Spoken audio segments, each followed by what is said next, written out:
Assalamualaikum warahmatullahi wabarakatuh. Bismillah, alhamdulillah, wassalatu wassalamu ala Sayyidina Muhammad ibn Abdillah wa ala alihi wa sahbihi wa mawalah, la hawla wa la quwata illa billah, amma ba'du. Bertemu kembali dengan Pak Yusuf dalam pembelajaran Al-Quran Hadis, pembelajaran online.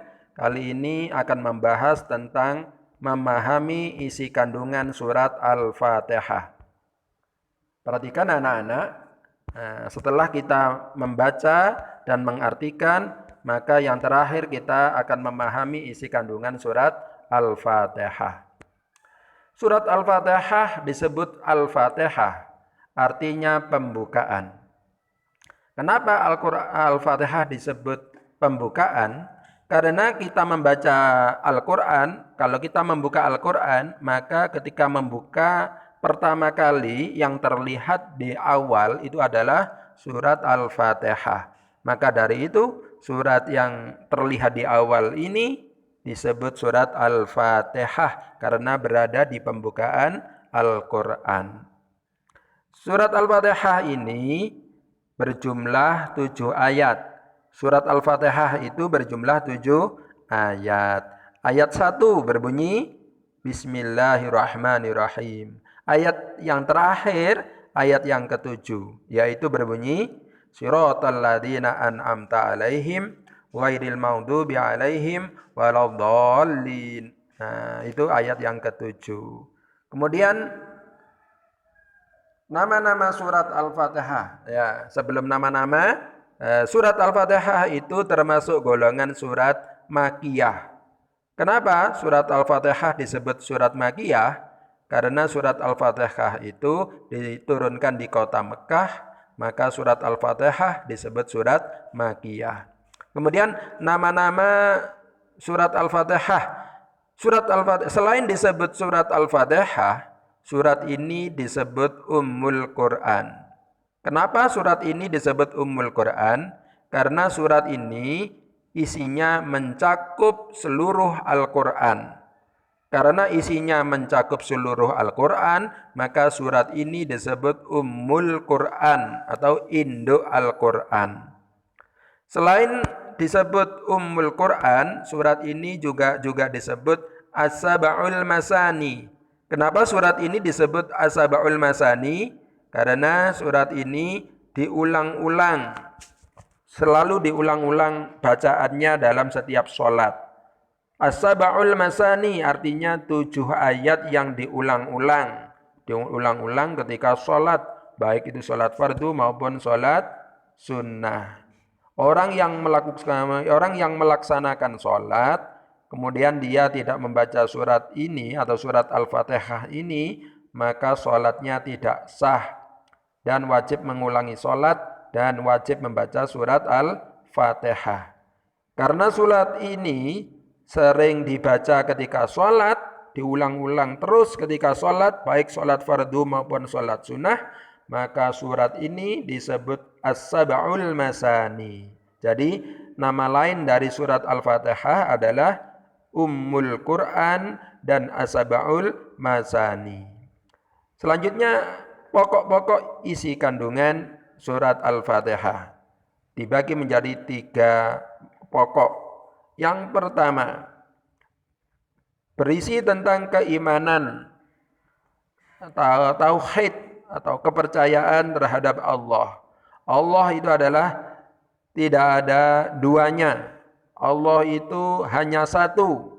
Segala puji bagi Allah, Tuhan semesta alam. Zat yang telah memberikan kita nikmat. Dan banyak sekali nikmat yang dikaruniakan Allah kepada kita, maka kita sebagai hambanya yang diciptakan oleh Allah, kita wajib bersyukur kepada Allah Subhanahu wa ta'ala. Karena banyak nikmat yang sudah diberikan oleh Allah kepada kita, mulai dari nikmat iman, Islam, nikmat bisa hidup, nikmat bisa makan, nikmat bisa bergerak, dan banyak lagi nikmat dari Allah. Maka dari itu kita harus selalu bersyukur kepada Allah atas segala nikmat yang sudah diberikan kepada kita. Pokok isi kandungan Al-Fatihah yang kedua yaitu berisi tentang hukum-hukum dan pelajaran bagi kita umat Islam. Hukum-hukum apa? Yaitu hukum-hukum tentang keselamatan hidup di dunia sampai keselamatan hidup di akhirat. Orang yang ingin selamat hidupnya di dunia sampai akhirat, maka orang itu harus selalu berada di dalam jalan yang lurus. Maka tunjukilah kami ke jalan yang lurus. Jalan yang lurus itu maksudnya apa? Bukan jalan tol anak-anak. Yang dimaksud di dalam surat Al-Fatihah, jalan yang lurus itu adalah agama Islam.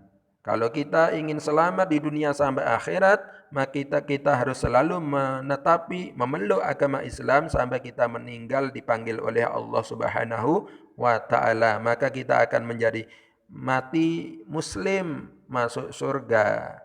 Pokok kandungan Al-Fatihah yang ketiga yaitu berisi tentang kisah cerita umat-umat terdahulu.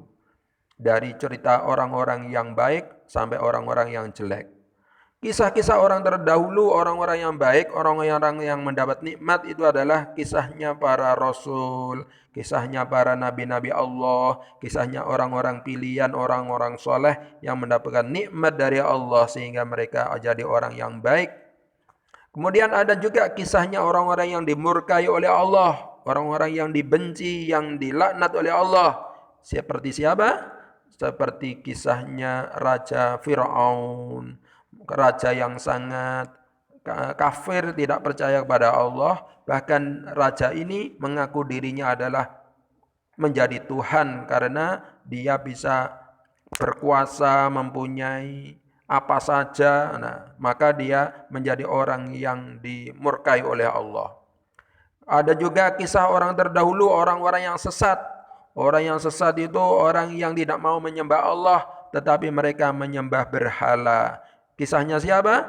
Yaitu kisahnya orang-orang yang menyembah pada matahari, menyembah bintang, menyembah bulan, ada yang menyembah api, menyembah berhala, menyembah patung. Mereka itu adalah orang-orang yang sesat karena memilih Tuhan bukan Allah, tapi memilih Tuhan pada benda-benda tersebut. Maka dari itu kita berdoa dengan membaca surat Al-Fatihah, kita berdoa, tunjukilah kami ke jalan yang lurus, jalan agama Islam, yaitu jalan orang-orang yang mendapat nikmat dari Allah, bukan jalan orang-orang yang dimurkai oleh Allah, dan bukan pula jalannya orang-orang yang sesat. Itulah 3 pokok isi kandungan surat Al-Fatihah. Mudah-mudahan kalian semuanya bisa memahaminya. Cukup sekian dari Pak Yusuf menjelaskan isi kandungan surat Al-Fatihah. Kurang lebihnya minta maaf. Wassalamualaikum warahmatullahi wabarakatuh.